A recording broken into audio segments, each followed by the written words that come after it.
Class is now in session. I'm Professor Hockey, and today we'll be discussing Game 2 of the second round playoff series between the San Jose Barracuda and the Colorado Eagles, in which the Barracuda have won 2-1 in overtime, and this was an extremely important victory for them to get. Obviously, any victory in the playoffs is important, but the reason why this one was even more so is that this had the potential to be the final home game of the San Jose Barracuda's season, because the next 3 games, if necessary, of this series will all be in Colorado. And had they gone to Colorado down 2-0, forced to win all 3 games, it would have been exceptionally difficult when you also consider the fact that Colorado, being the first seed in the Pacific Division, they're very good, and they have been even better in front of their home fans. Now, at the very least, with a split, it's still not going to be an easy situation. They have to win 2 of the next 3 games, but a lot more manageable than having to complete that reverse sweep.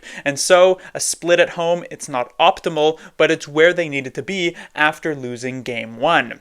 And because of that, you knew that the Barracuda, or at least you hoped that the Barracuda would be able to come out with a vengeance here tonight. And while those first couple of minutes the Eagles got a couple of chances, it very quickly converted into a Barracuda-dominated first period here, where they had the overwhelming majority of the shots of the chances, and yet the game remained tied at 0 anyhow after 20 minutes, thanks to some really great goaltending that Colorado got in this game. I've talked at length about how Yaroslav Askarov is potentially the best goaltender here in the AHL, and he will end up being in the NHL next season, either as a backup at worst or perhaps just a starter in general. But there are some other really good goaltenders in this league, and Trent Miner has helped the Colorado Eagles get to this position of the top seed in the Pacific Division. His stats have been really great, and he had a solid Game 1. Yeah, there was that weak goal to Colin Graff, but otherwise he won the goaltending battle, and here tonight he did his part in helping the Eagles stay alive and survive this onslaught from the Barracuda early on. Second period rolls around, and an issue for this team once again does pop up as Rosen pots this first goal of the game on the power play. This is the Eagles' third power play goal of this series. In fact, Colorado has only scored 5 goals on a manned net thus far in these 2 games. 3 of them have come on the power play. The Barracuda simply just need to be better in this situation. On the other hand, even though they do give up 3 power play goals, they actually are only a -1 in this situation because they now have 2 shorthanded goals. The first one came from Philip Biestet back in Game 1. The second one was tonight with Pavel Regenda a few minutes later scoring shorthanded to tie this one up at 1. So it's nice to see that even though the Barracuda haven't been doing a particularly good job of killing off penalties, at the very least they can be somewhat dangerous down a man anyway. Third period comes around and there are chances either way. The one that is probably the closest was one that required some video review, wraparound chance that seems like, at least from a Colorado perspective, that it got past Askarov and it made it past the goal line. The referees, they took a look at it, and because the call on the ice was no goal and there was no conclusive evidence, honestly we didn't really get to see many different camera angles to truly be able to deduce whether or not this puck crossed the goal line, but you never really could find it in Askarov's gear, and as such the game remained tied at 1 until, with 40 seconds to go, Gushin ends up getting taken down and a power play is called in favor of the Barracuda, and that gave them the last 40 seconds of this period with the man advantage. But unfortunately for the Barracuda, their power play has not been all that great thus far in this series. Tonight was no different, and in the final 40 seconds of this third period, the Barracuda actually got crushed.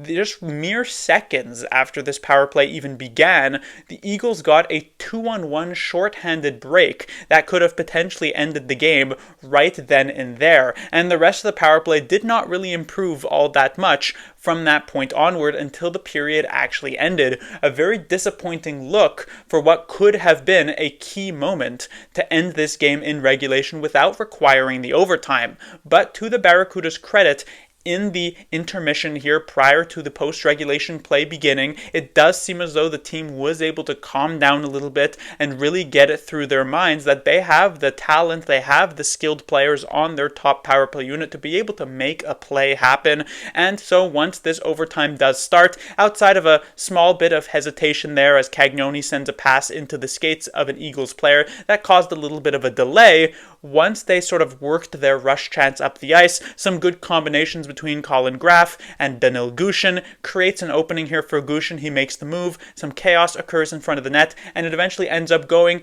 off the skate of Chris Wagner past Trent Miner to make this a 2-1 victory for the Barracuda, a crucial victory here to split this home series.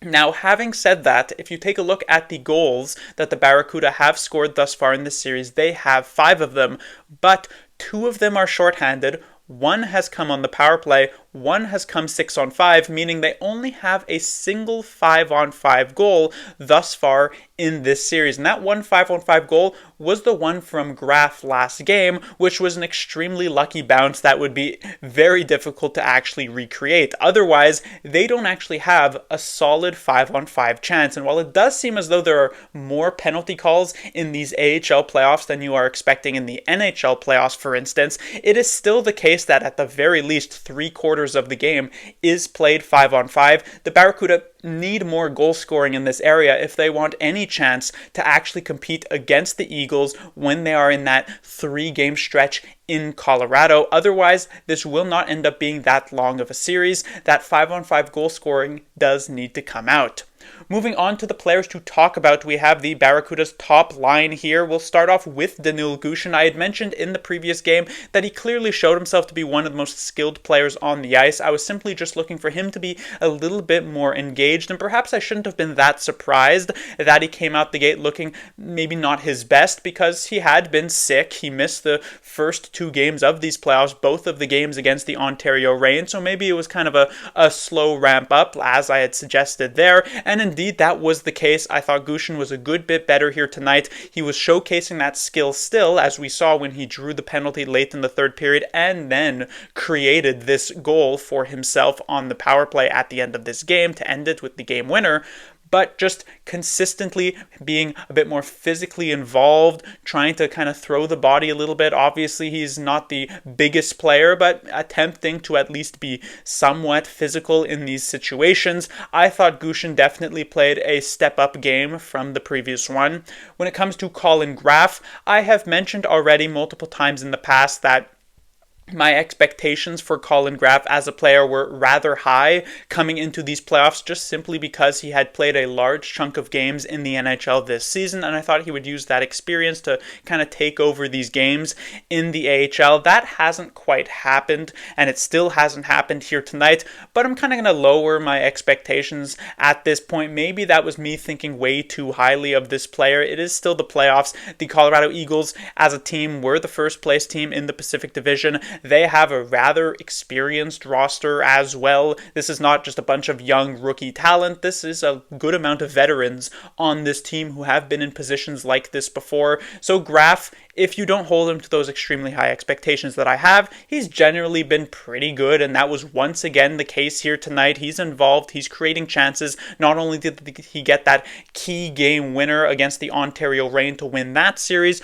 but he's involved in the chaos that creates this overtime game winner to get the Barracuda's first win of this second round. So he's generally been pretty good. When it comes to the Barracuda's second line, we have our first of 2 substitutions on the night. Walker Duehr comes in place of Ethan Cardwell. Now, I don't know if Cardwell was injured. Obviously, if that's the case, everything I'm about to say is completely a moot point.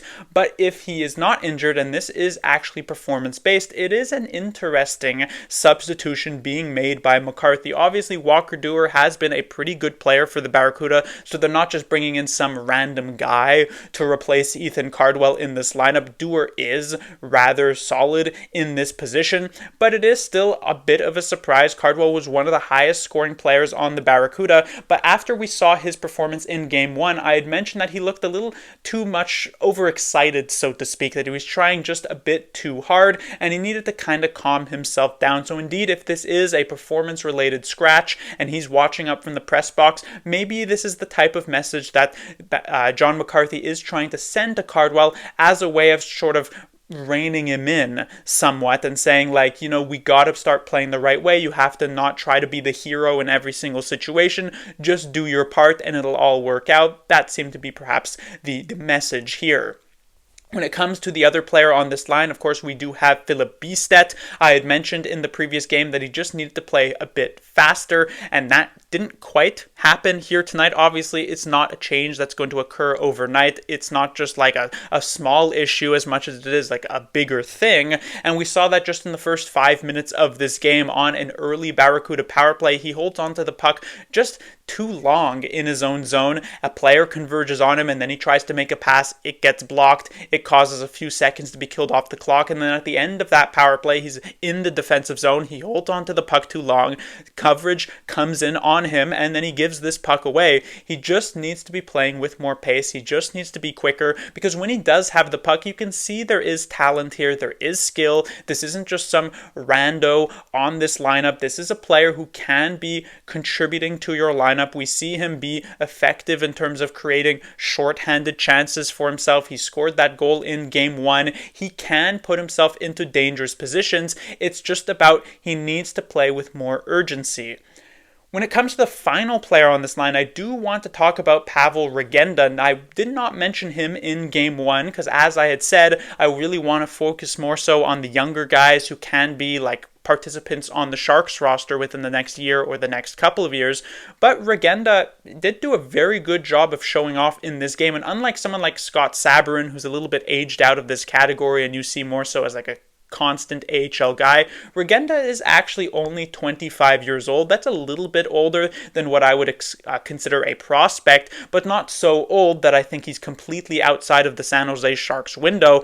And he showcased himself to be very valuable here tonight, not just from an offensive perspective where he scores this shorthanded goal and can create some chances and he's good in front of the net, but also in terms of being a physical player. There was a particular shift where he hits a guy, knocks him down. A few seconds later, he comes back, runs him over yet again, which I thought was really funny. And then he had some key blocks here tonight. He's not just doing it in one area, just scoring and not providing much else. And he's not just being like a physical presence, but not showcasing any skill. He has that kind of dual capability here in this Barracuda lineup. And depending on what Mike Grier does this offseason, obviously, if he adds like another couple, 2-3 forwards to the lineup, it's going to be a lot more difficult. But if the competition comes down between Pavel Regenda and Ty Dellandrea has very clearly not done a ton thus far with the Sharks this season to deserve a penciled-in spot guaranteed. Regenda could contest that position. As I had said for Giles last game, he has a non-zero chance of being there. I certainly wouldn't bet on it, but as I have mentioned, all eyes in the organization are on what is happening in this Barracuda series thus far and in these playoffs. And Regenda, this was the type of game that he needed to have if he wants to be able to contest for that role. He was one of the Barracuda's most effective players here tonight. When it comes to the third line, this is where we had the second substitution of the game, and that was Quentin Musty stepping in favor of Houle. Houle was kind of like a somewhat obvious odd man out on this roster in comparison to Cardwell, who stepped out in favor of Dewar, so that one I wasn't too much surprised about. But Musty coming in here, I was not sure was going to happen. I mentioned as much in my prospect review a few days ago, where I had said that for both Musty and Chernyshov, I wasn't sure they were actually going to get any playoff games, because it seemed as though McCarthy would want to go with the players who had brought them into this playoff situation in the first place. But since Podorowski remains on the sidelines and Bordelot remains on the sidelines as well, there was an opportunity here for Musty to get in, and I suspect maybe McCarthy just wanting to create a little bit more offense, which is something that Musty can provide. And despite him maybe not being great to end the season with the Barracuda, this was a very good playoff debut for Quentin Musty. I thought he looked very engaged. The first period, you could tell he was trying to kind of keep things just simple, get the puck on net. It's something that when we see a young player get called up to the Sharks this season, that seems to be the messaging coming from the coaching staff. Don't try to do too much, just fire the puck and see what happens. And we saw that in this first period. But then as this game goes on into the second, into the third, you could see Musty's confidence building up. And then suddenly it wasn't just spin and fire shots from far out that end up being low danger, but maybe try to create a passing play. And these were situations working out. He was also pretty good on the forecheck. He won a couple battles that allowed him to get the puck away, create that chance. The one thing I would like to see from Quentin Musty, I would like to see him be a little bit more physical. This is a player who is somewhat bigger bodied, and obviously this is his first playoff game in a professional league, so it's not an easy situation to jump in. So I don't think that this is like a crazy criticism, but again, if this player wants to have success into the future, he does need to be able to finish some checks. He clearly backed off from doing so multiple times here tonight, so something to keep an eye on if he gets maybe a little bit more comfortable at this level. The question, I guess, from now is, does he maintain this lineup spot? As I mentioned, with Bordeleau and Podorowski still injured, obviously there are some positions available, but if, for instance, McCarthy wants to get Cardwell back in here, and then when Bordeleau and Podorowski are healthy, multiple players do have to step out, and I imagine Musty might end up being a casualty of that. But if this game is something we will see moving forward from him, it's going to be hard to take him out of the lineup.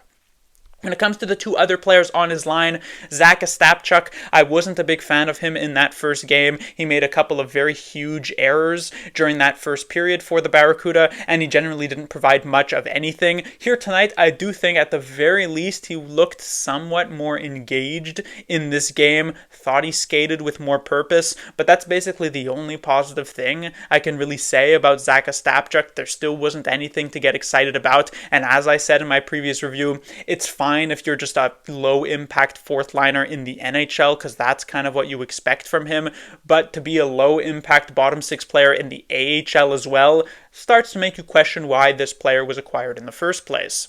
And then when it comes to Patrick Giles, again, a player who I would not expect to be talking about, but he once more showcased himself to be quite valuable here in this game for the Barracuda. That one particular play where he dangles a guy, sends the puck through him 3 different times before getting that shot onto the Eagles goaltender was insanely impressive and not something that you would expect to see from a player like Patrick Giles. So his chances of making it to the Sharks next season have gone up slightly. I still wouldn't say they're extremely high. It again depends on the situation this offseason that occurs with the San Jose Sharks, but Giles is doing a great job thus far in these playoffs. There's no question about that.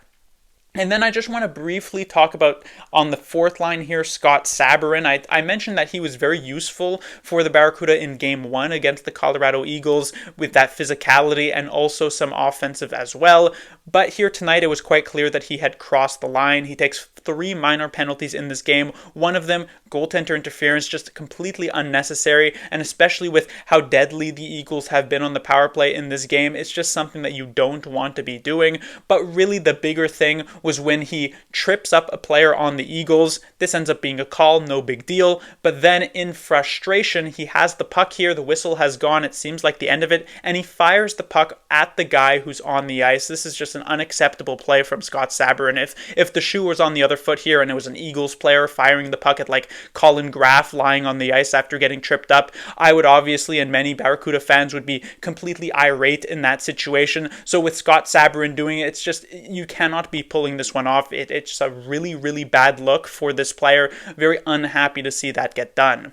When it comes to the Barracuda defense, again, couple players to highlight here. Cagnoni, I thought, had a very up and down game. There were a good amount of positives here. Remains a player who can break the puck out of the zone, can make some offensive plays, can move pretty well. But what we also saw here was some of the weaknesses that come from being that smaller statured player. I mentioned in my previous game, Cagnoni does need to get a little bit better on his skates in terms of pivoting away from pressure, because we see him eat a couple of pretty big hits early on in this game, and that's something that can wear you down over the course of 60 minutes. It's not easy to be able to just fight through that pain when a 200, 220, 6 plus foot guy runs at you at top speed, hits you into the boards, crushes you a little bit. It's tough for sure for Cagnoni. So that's going to be something that he kind of has to deal with, because it's not going to get any easier unless he can start dodging these hits a little bit.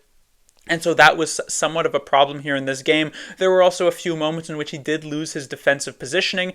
All in all, don't think it was too bad from Cagnoni, but a little bit of a step down, I would say, from the previous game. And then when it comes to Jack Thompson, I actually thought Thompson was remarkably solid here tonight. It is, again, a situation where there aren't too many moments where I thought he was, outstanding, but he had some good situations there at the offensive blue line where he walked it pretty well, got around a couple of Eagles players, didn't lead to much, but it was some decent showcases from him. So I thought generally he played a pretty good game here tonight.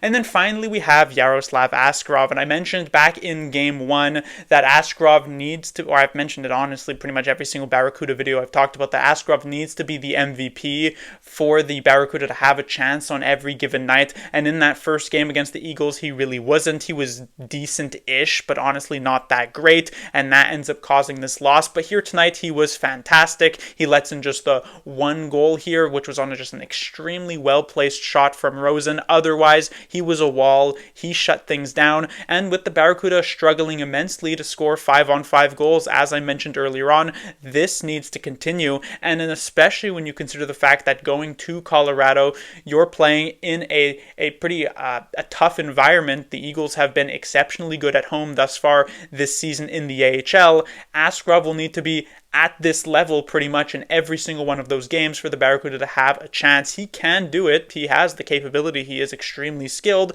It's about putting it really into practice. But that will do it for this review. The Barracuda will be back in action on Tuesday. As I said, playing in Colorado, playing in that altitude, it's not a very easy situation to have success in. The Barracuda, they have to win 2 of the remaining 3 games of this series. Can they do it? Hopefully, they'll need some good play. Class dismissed.